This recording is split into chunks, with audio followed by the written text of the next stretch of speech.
Bom, é inútil dizer para vocês, né, a minha alegria de estar aqui nessa assembleia maravilhosa, esses rostos assim, sorridentes, felizes. Então a gente manda, nesse momento, uma saudação para Gabriel, né? E porque ele está aqui conosco, né? Com a sua inspiração, com o seu movimento, com as suas comunidades. Ele está aqui presente entre nós e vamos esperar que ele venha mesmo. Bem, esse convite que eu recebi para dar o meu testemunho, né, do meu encontro com Deus, meu encontro com Jesus, que pode ser uma narração que tem um único objetivo, testemunhar, né, as graças que Deus manda para todos nós, para cada um. E cada narração dessa é um louvor a Deus, nada mais do que isso. Como o Luiz Carlos estava dizendo quando eu entrei na sala, é tudo graça de Deus. Os nossos méritos é só aquele de acolher essa graça. E muitas vezes o problema é que nós não acolhemos. Aí ela se perde. Mas quando acolhemos, então pode se preparar, porque vem muita coisa por aí. Porque Deus é infinito e infinito amor. Então, o que vem por aí, depois que você diz a Deus o seu sim e o acolhe, não se sabe. É uma aventura, e uma aventura extraordinária. Então essa é a minha aventura. Cada um de nós vai ter a sua aventura, o seu percurso, o seu caminho. Então vamos por etapas. Eu sou daqui de Pernambuco, de uma cidadezinha perto do Recife, Camaragibe, que quando eu nasci, alguns séculos atrás, era um povoado, não era uma cidade. Hoje é uma cidade grande. É um povoado de 7.000 habitantes, mais ou menos. Mas esse povoado vivia ao redor de uma grande fábrica de tecidos. Uma fábrica importante que tinha mais de 1.000 operários. E todas as pessoas que normalmente viviam nesse povoado viviam no trabalho da fábrica. Todo mundo trabalhava na fábrica. E tudo que existia na vila era da fábrica, propriedade da fábrica. Era um mundo fechado, digamos. Recife, para chegar em Recife, precisava não sei quantas horas de charrete, de cavalo, de bonde. Então era um mundo fechado. Mas ali tinha um pouco tudo, não tinha as escolas, tinha tudo. Meu pai era o chefe do escritório de contabilidade da fábrica. E como os proprietários da fábrica viviam em Camaragibe, meu pai, que vivia lá, era o manda-chuva de tudo, né? E o homem de confiança dos proprietários. Então, a nossa família estava bem, tinha tudo, faltava nada. Mas eu, desde pequena, o que é que notei? O que é que eu via ao redor de mim? Na escola, que existia uma grande desigualdade. Existiam os funcionários da fábrica, os diretores, etc., que estavam bem, e essa multidão de pobreza infinita. E isso me tocou profundamente. Eu era criança, eu devia ter 5, 6 anos, não mais que isso. E essa sensação, né, cresceu dentro de mim e me fazia fazer perguntas. Por que assim? Então eu perguntava ao meu pai, à minha mãe, aos padres, às freiras, a todo mundo, os professores, né? E todas as respostas me pareciam falsas, não verdadeiras, não me satisfaziam. Então comecei a perguntar aos operários, o que é que vocês, por quê?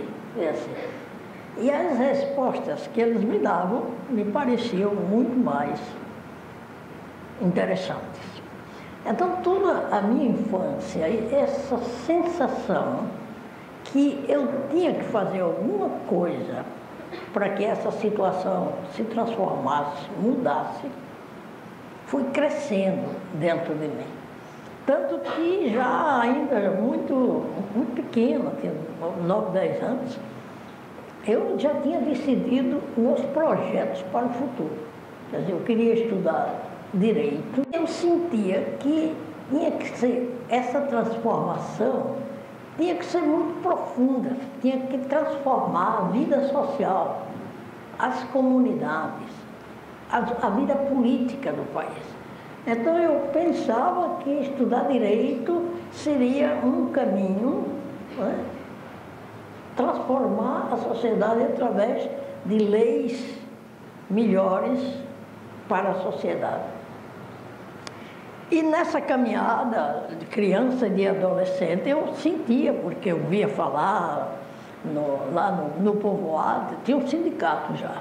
Então eu via falar e sentia uma atração por essas ideias, eu não sabia que era, mas eram socialistas, digamos assim. Isso era uma parte. A outra parte é que a minha família é uma família católica, praticante, de sólidos princípios religiosos, morais. Então tinha uma educação nesse sentido muito sólida. Ao mesmo tempo, eu sentia que tudo isso não respondia a essas minhas inquietações. Que o cristianismo, a vida cristã, a igreja era uma coisa. E tudo isso aqui era outra coisa. E essas duas coisas não se encontravam. Então, as minhas dúvidas religiosas cresciam, e cresciam muito. Quando, aos 13, 14 anos, a minha família se transferiu para Recife. E aí foi o outro mundo, né? O mundo da grande cidade. E a primeira coisa que eu fiz foi ir conhecer todas as fábricas de tecidos que tinha aqui no Recife. E naquele tempo tinham muitas. E então o contato com o mundo operário, com o mundo dos sindicatos foi muito mais profundo e muito maior. Então essa minha inquietação começava a se concretizar. Eu começava a ver o meu caminho, o meu percurso, o meu ideal, digamos assim. Se aproximou o tempo da universidade. A faculdade de Direito, fiz o vestibular, como todo mundo, entrei na faculdade de Direito e ali se abriram outras portas. Eram os anos 60.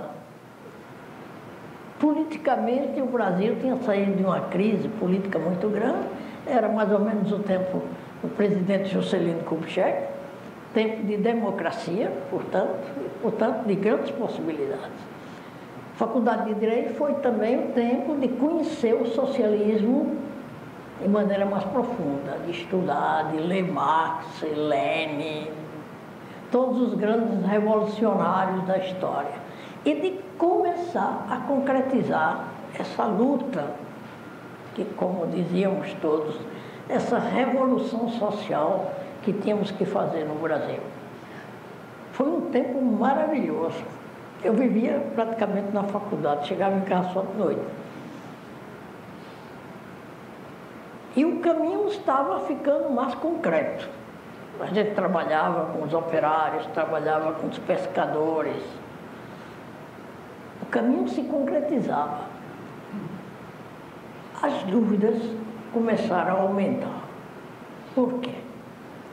Porque nesse caminho entrava a violência, a necessidade de uma revolução violenta, porque democraticamente se via que não dava certo, que não era possível.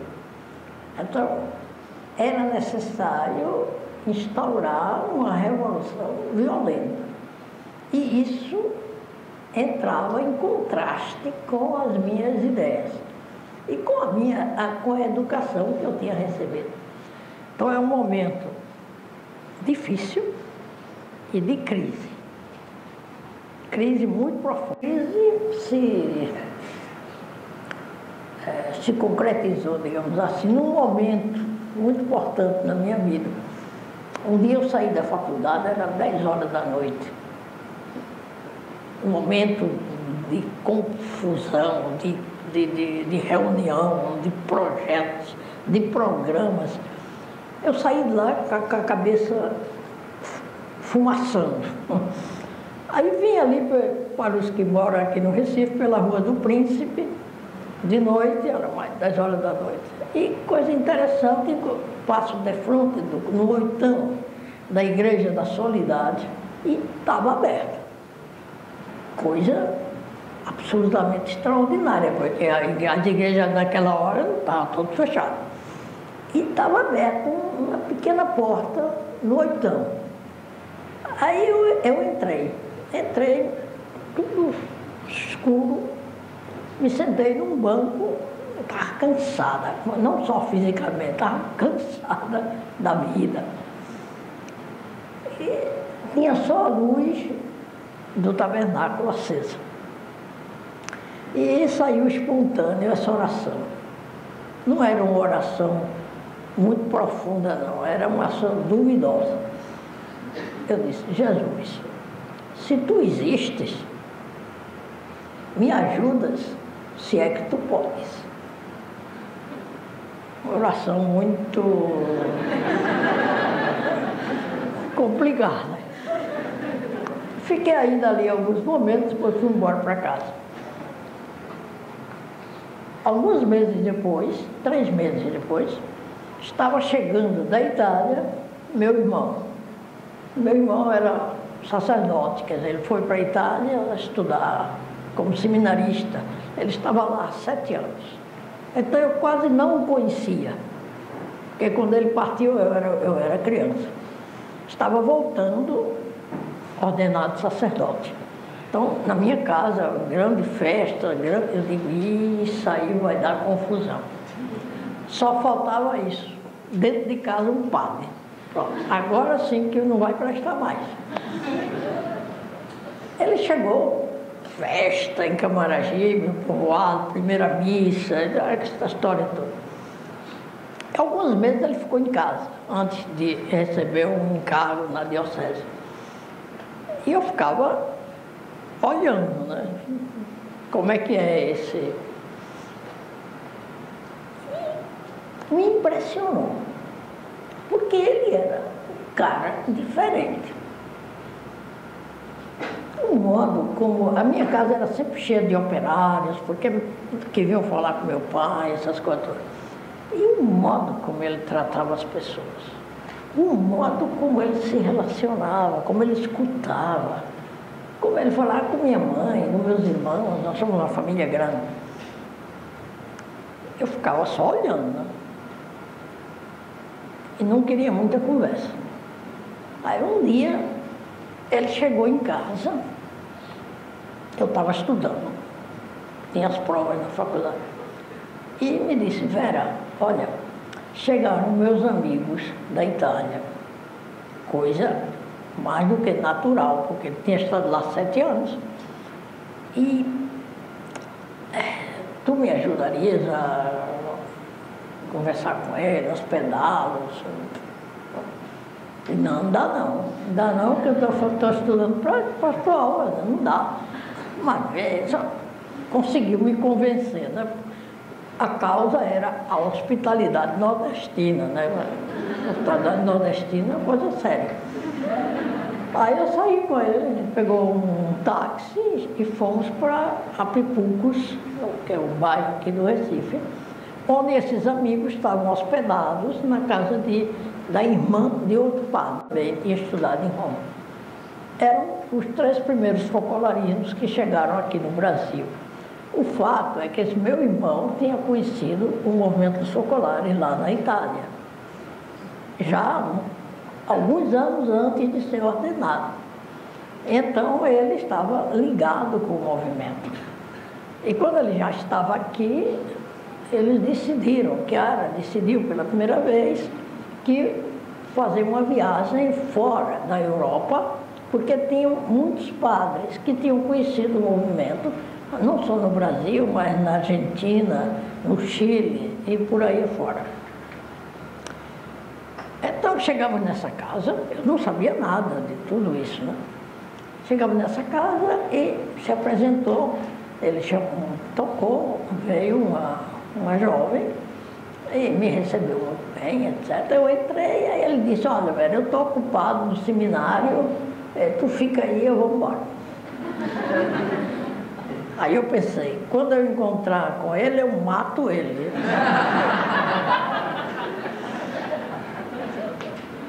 Então encontrei uma das primeiras companheiras de Chiara, Lia se chamava. E me fez uma impressão grande, logo assim de início. A serenidade, a profundidade. E a conversa foi interessante, porque era italiana, inclusive, né? Então ela começou a me falar do Evangelho. Eu o Evangelho conhecia muito bem. Eu estudei com freira na minha casa, conhecia o Evangelho. Mas o Evangelho que ela estava falando era outro. Não era aquele que eu conhecia, não. Qual era a diferença? A diferença é que aquele Evangelho era vivo. Não eram palavras, não era uma mensagem dita 2000 anos atrás. Era vivo. E era vivo nela. Eu tive essa impressão enorme de um Evangelho vivo na minha frente, atual. E ainda mais, revolucionário. Um Evangelho que era capaz de transformar, de mudar as coisas, as pessoas, as situações. Ficamos conversando bastante. Depois voltei, fui para casa. E aquela noite, passei a noite sentado na janela, olhando para a lua, e sentindo que estava decidindo a minha vida. Que aquele projeto de vida que eu tinha até agora e que era para o futuro, tinha caído uma bomba lá. Porque era exatamente o contrário de tudo aquilo que ela tinha me dito. Que o Evangelho era outro caminho. E, para mim dizer, esse caminho é bom para mim, significava dizer aquele outro que eu projetei a vida toda não é bom para mim. Tem que fazer uma opção. E foi duro, porque eu não quero fazer essa opção. Porque eu fiz a minha vida, meu projeto é esse aqui, é isso que eu quero. Mas ao mesmo tempo me senti atraída. Passou a noite todinha nessa...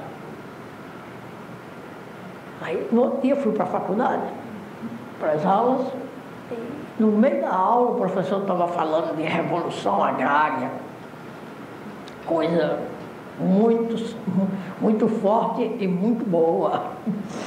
Mas naquele momento é como se duas vozes ressoassem dentro. A voz do professor, que falava disso, e a voz de Lia, que me contava outras coisas. Nesse momento, no meio da aula, peguei meus livros, saí da aula, peguei o ônibus e voltei lá. Que era exatamente o que eu não queria fazer.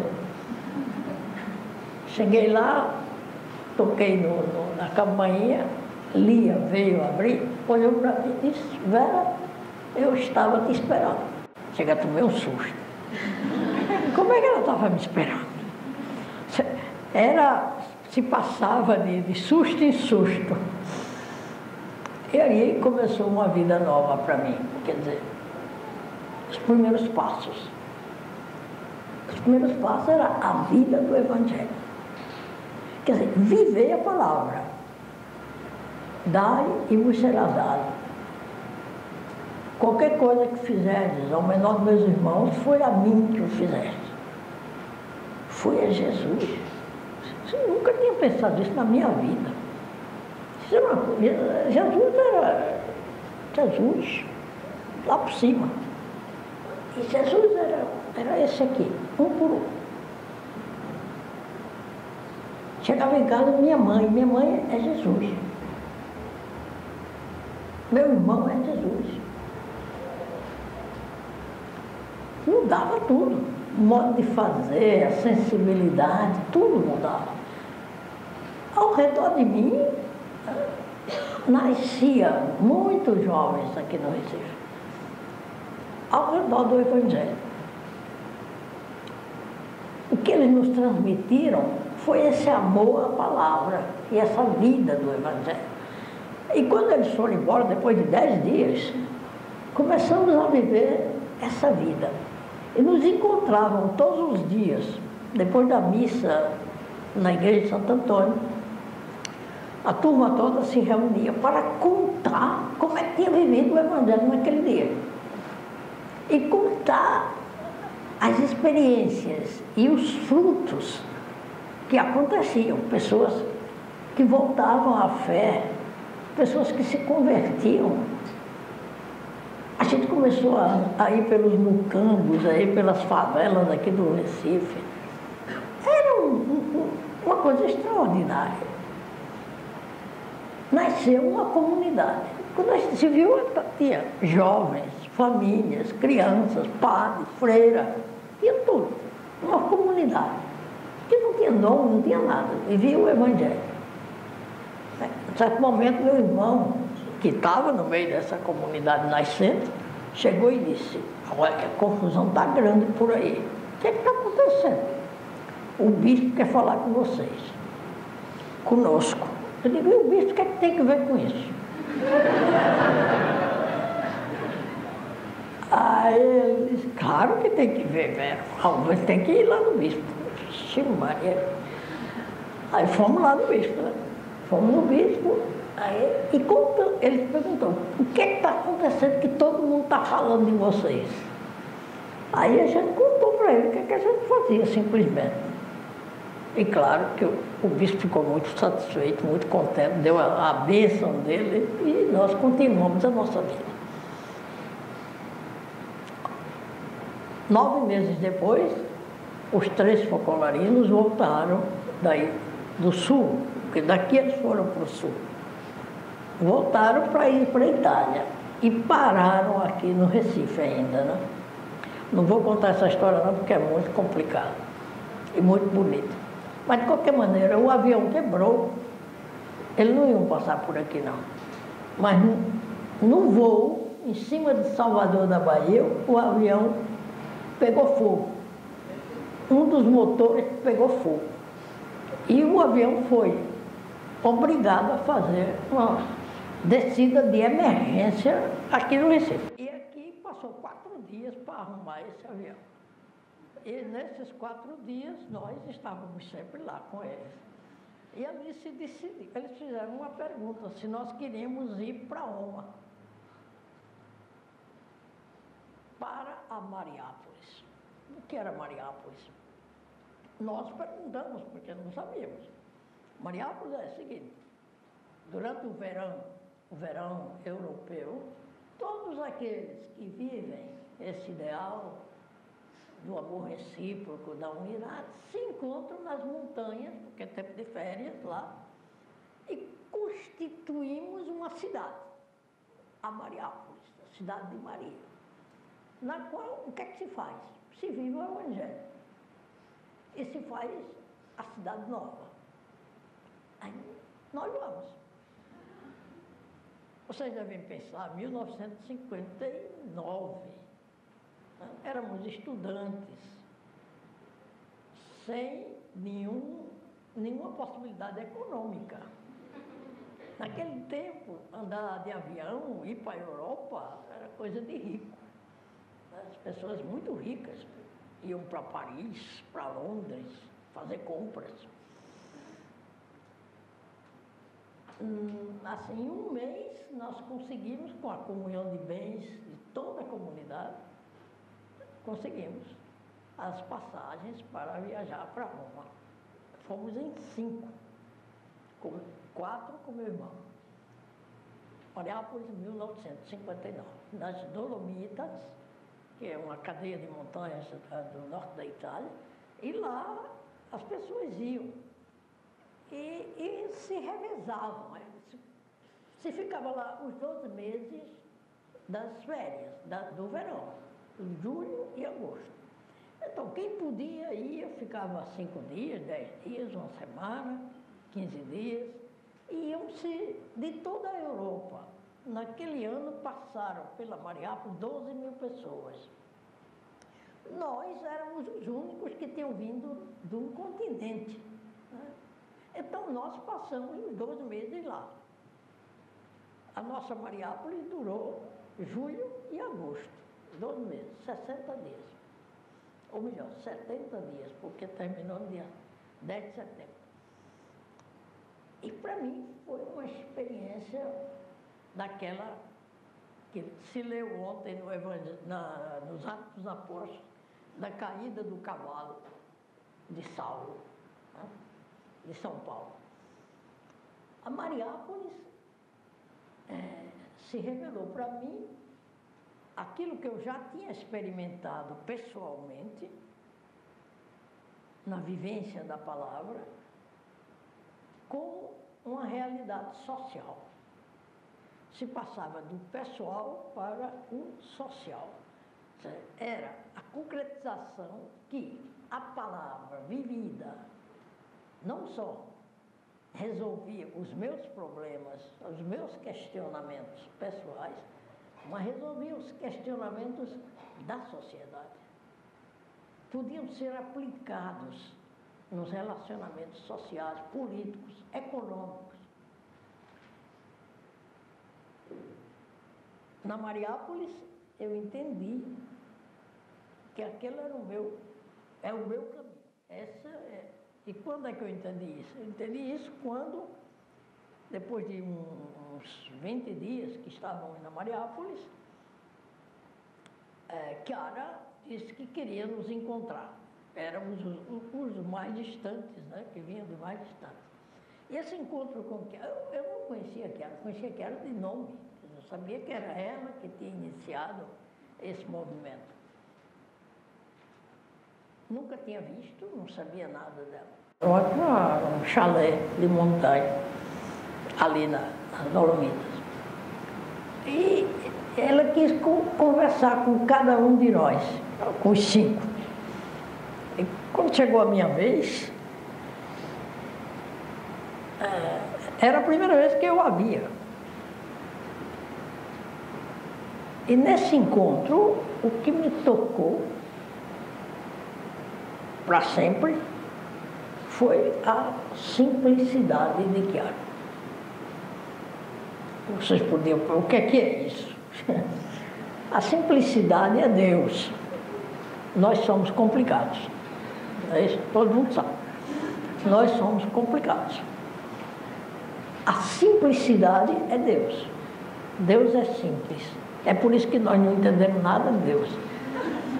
Porque Ele é simples. Por que é simples? Porque é amor. E o amor é simples. Para mim, Chiara, foi isso. Encontrar a simplicidade aqui na Terra. A simplicidade de Deus aqui na Terra. E a conversa com ela foi muito tranquila. Ela me perguntou o que é que eu fazia, o que é que eu tinha estudado. Perguntou, o que é que foi o encontro com esse ideal para você? E aí eu expliquei para ela como tinha sido essa revolução, né, de viver a palavra, de encontrar Jesus na palavra.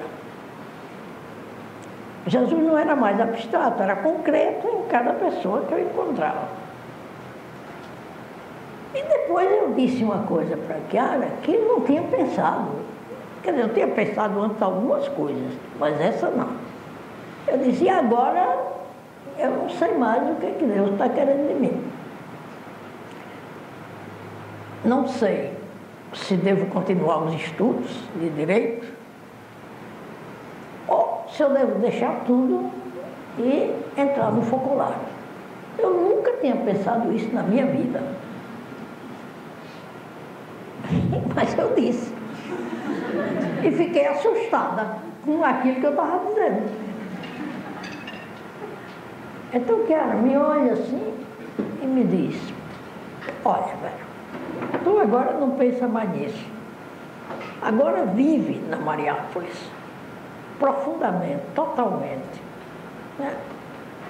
E se no fim da Mariápolis você não saber ainda o que é que Deus quer de você, você volta aqui para mim que eu lhe digo. Outro susto, né? Por quê? Como é que é? Uma pessoa que eu não conheço. E eu fiquei satisfeita, o pior é isso. Que eu achava que estava bom. Aí eu fui embora.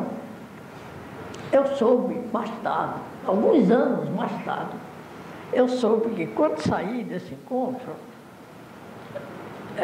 Lia, que era essa focolarina que tinha vindo aqui, que estava presente no encontro com a Chiara, disse para a Chiara, ô Chiara, por que você não disse a ela que ela vai entrar em focolário? Aí a Chiara disse, não precisa, Lia, antes que a Mariápolis termine, ela vai me pedir para entrar no focolário. E, de fato, foi assim. Antes que a Mariápolis terminasse, eu pedi a Chiara de entrar no focolário. Porque não é que teve um momento que eu entendi isso. Foi assim, como você quando cai dentro da banheira. Já está dentro. Estava dentro da banheira.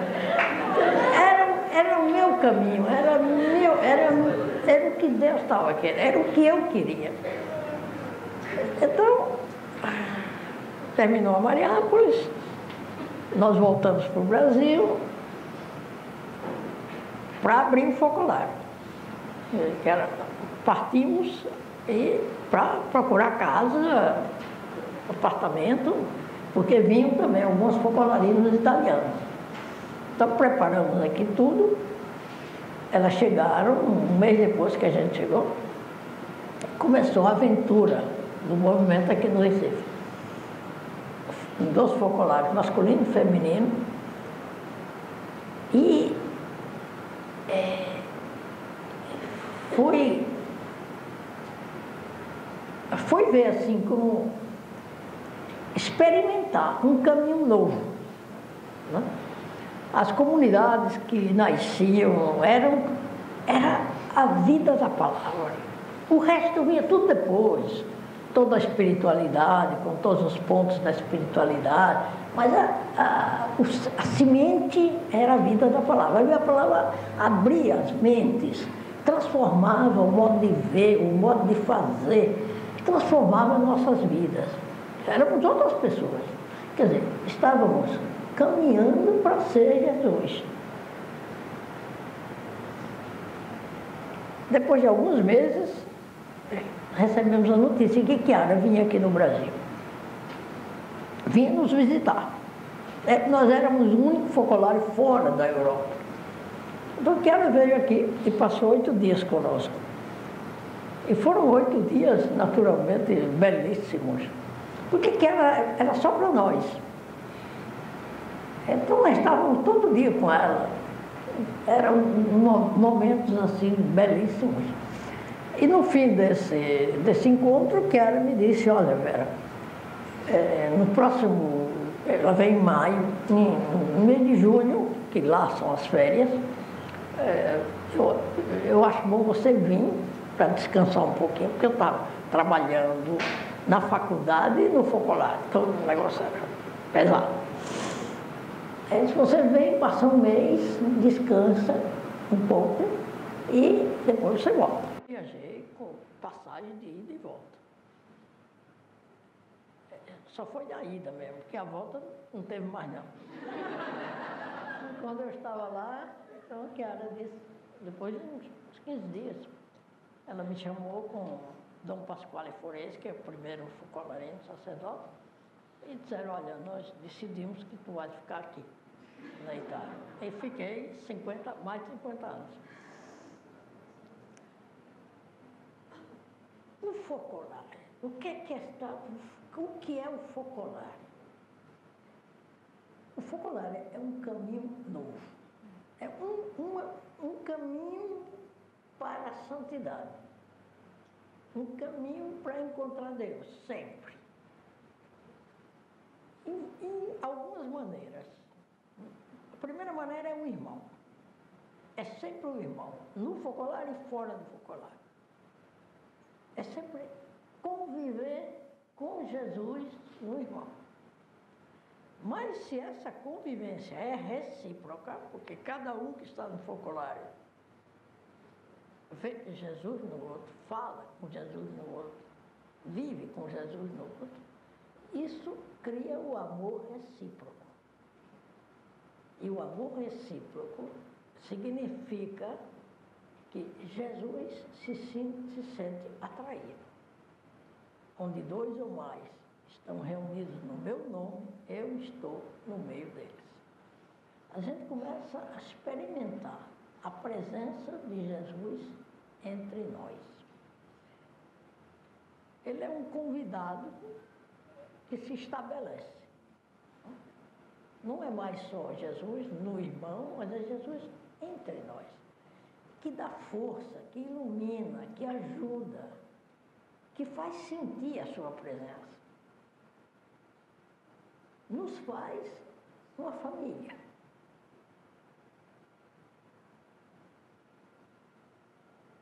Então, Jesus no irmão, Jesus entre nós, na comunidade. Mas é claro, sabemos muito bem que tudo isso não é fácil. Conviver entre nós, a gente encontra lá. A primeira coisa que a gente encontra é o defeito do outro. É isso? Para encontrar as belezas do outro, a gente tem que raciocinar, tem que se empenhar. Mas para ver os defeitos é logo, rápido. Então, uma convivência de pessoas significa que você vai lidar com fragilidades, limites. Como superar tudo isso e manter o amor recíproco? O caminho, o percurso é um só. Tem 2 não, só tem um. Que Chiara nos mostrou como a chave de tudo. Da possibilidade de viver uma vida de paraíso aqui na Terra. E essa chave é Jesus abandonado. Jesus na cruz grita, Deus meu, por que me abandonar? E naquele momento, que é o momento culminante, né, da sua paixão, é naquele momento que ele resgata a humanidade. E é naquele momento que ele faz a unidade entre o céu e a terra, entre Deus e os homens, e também entre nós. Como podemos estar unidos e amarmos uns aos outros se não passamos por esse túnel do sofrimento, se não vemos nas dificuldades, nas fragilidades, o rosto mesmo de Jesus, crucificado e abandonado? Se nós amamos Ele nessas dificuldades, nós passamos, superamos e entramos no amor. Jesus abandonado é a chave, é a possibilidade concreta de viver o amor. Sem Ele, as nossas possibilidades são bem pequenas. Então, o irmão Jesus entre nós na comunidade, o amor recíproco, Jesus abandonado. Isso é o focolário. Mas esse focolário não vive para si, para a gente encontrar um acampamento quente, um acampamento em que a gente está bem. É como um fogo somente para ser expandido, para conquistar o mundo. O focolário vive para que o mundo viva, para que o mundo se una, para o mundo unido. Então, nesses anos que passei na Europa, no centro do movimento, quer dizer, eu tive a possibilidade concreta, né, de viver em focolário e de levar a chama do focolário, a chama da unidade, em muitas realidades da sociedade, da política, da economia. Quando eu fiquei na Itália, meus estudos de direito ficaram interrompidos. Eu estava no terceiro ano de direito. Eu fui para a Itália, parou. Na Itália, quando eu estava em Roma, a Chiara me disse de estudar teologia. Aí eu perguntei, teologia? Eu estudar teologia? Eu disse, por que Chiara não estudar teologia? Então, Dom Forese me disse, Vera, tu tem umas ideias aí meia desarrumadas. Então é bom estudar teologia. Eram as minhas ideias de antes. Aí você vai estar para arrumar um pouquinho a cabeça. Muito bem. Aí fui estudar teologia. Quando terminei teologia, aí Dom Forese me disse, agora vai terminar direito. Aí eu fui para a Espanha e na Espanha terminei direito. Assim que eu terminei, voltei para a Itália e fui para Lopiano. Lopiano é uma cidadela como essa aqui, mas é a cidadela de formação dos membros do movimento em todo o mundo, sobretudo dos focolarinos e das focolarinas. Então eu fui para Lopiano para cuidar da parte de formação cultural dos focolarinos e das focolarinas. E ali passei muitos anos. E quando estava ali, aí Chiara me disse de estudar sociologia. Então, direito, teologia, sociologia. Mas o mais importante, por que estudar direito, teologia e sociologia? Por que estudar tudo isso? E Chiara já me tinha dito isso no fim da Mariápolis. Não que eu ia estudar essas três coisas, mas que eu ia estudar. E ela me disse o seguinte, você vai estudar. Porque eu não queria mais estudar, eu queria fazer outra coisa. Não, você vai estudar. E vai estudar, não porque você gosta de estudar, como era antes, claro. Não pelos seus projetos. Você vai estudar para Deus, para a humanidade e para a obra de Maria, para o movimento focolar. E me disse, você não está entendendo nada do que eu estou dizendo, mas pouco a pouco você vai entender. E de fato ainda estou entendendo, não é? Realmente, todo o estudo que eu fiz e que continuo fazendo, de alguma certa maneira, tinha como finalidade, né, ajudar na obra de Maria, ajudar os outros focolarinos, com outros que estudaram também, para ajudar todos a entender que essa luz, que esse carisma que Deus deu a Chiara, não é só um carisma religioso, espiritual, mas ele tem uma força de propagação e de influenciar a cultura, as disciplinas, a sociologia, a medicina, a arte, a economia, a política. E nesses anos que eu estive lá, eu trabalhei muito nisso, né? Com outros focolarinos e focolarinas. Trabalhamos muito nisso, exatamente, e dessa maneira que ela me mandou pelo mundo afora, tive possibilidade de viajar o mundo inteiro, exatamente para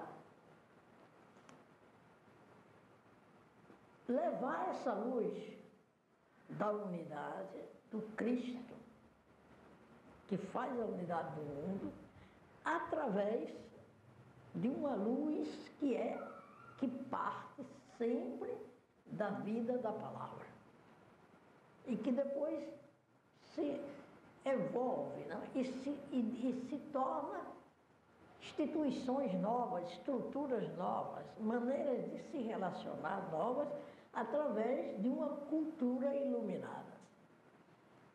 Então, em todos esses anos, né, a escola Bach, que dizia antes, é exatamente o centro-estudos do movimento que trabalha nesse sentido. Então,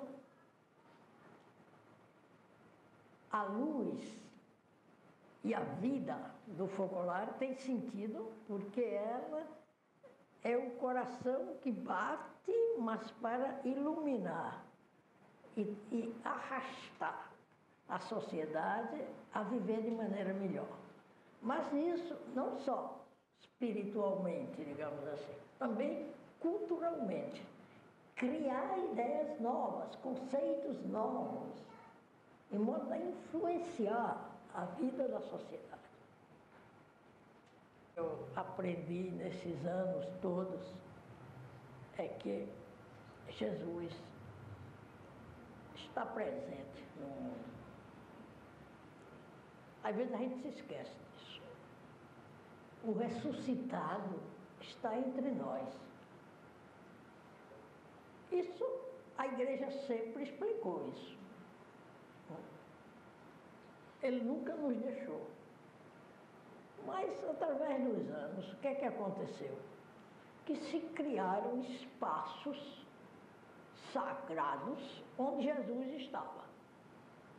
E esses espaços eram a igreja, naturalmente, o culto, a missa, os conventos, os mosteiros, os santuários, eram os lugares sagrados onde Jesus estava.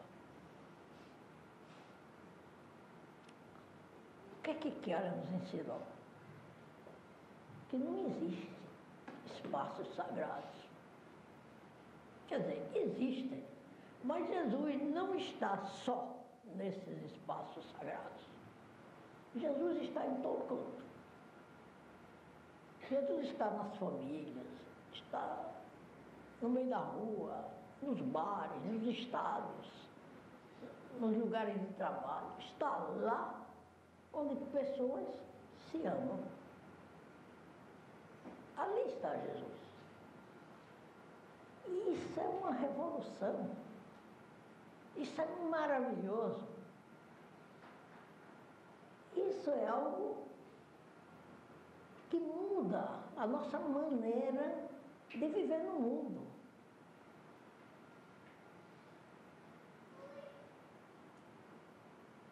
A gente quer levar o mundo para Deus. Mas não, gente, Deus já está no mundo. Precisa só evidenciar. Como você faz no computador, né? Tem que evidenciar para poder ver, não não vê nada. Temos que evidenciar isso. E se isso evidencia com a vida da palavra e com encontrar Jesus.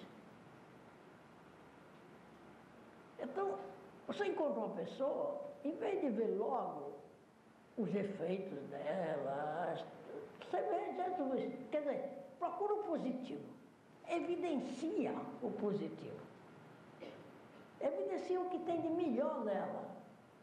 Aí você está ajudando a ver Jesus, a crescer Jesus. É outra coisa, é outro modo de viver. Então, a gente vai criando ilhas, vai criando dentro da sociedade a vida verdadeira. Não precisa fugir do mundo. precisa estar no mundo e viver para o mundo levando o amor. Isso é importantíssimo. Todo dia no Pai Nosso a gente diz: seja feita a tua vontade, assim na terra como no céu. Vamos pensar nisso sério? O que é fazer na terra como no céu? O que é o céu? O que é o paraíso? É a vida de Deus, é a vida da Trindade, é a vida do amor. Fazer a terra como no céu é fazer da terra um paraíso, um amor que vai, que se concretiza, né, que entra.